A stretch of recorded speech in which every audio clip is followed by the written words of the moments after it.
Ողջույն, այսօրվա իմ տեսանյութը պահքային է, եկեք միասին պատրաստենք ավելուկով ապուր։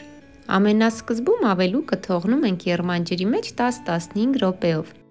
որից հետո տաք բուսայուղի մեջ տապակում ենք սոխն այնքան, մինչև որ թափանցիկ տեսք կընդունի։ Համեմում ենք կարմիր պղպեղով, լավ խառնում ու ավելացնում ենք ալյուր, որպեսզի ստանանք խյուսանման զանգված, որից հետո եռման ջրով բացում ենք խյուսն ու ավելացնում ենք բլղուրը։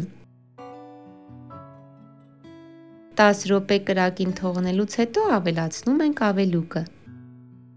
Փակ կափարիչով մարմանդ կրակին եփում ենք ևս 15 րոպե։ Այնուհետև համեմում ենք աղով, ավելացնում ենք սխտոր ու մանր կտրատած ընկույզը։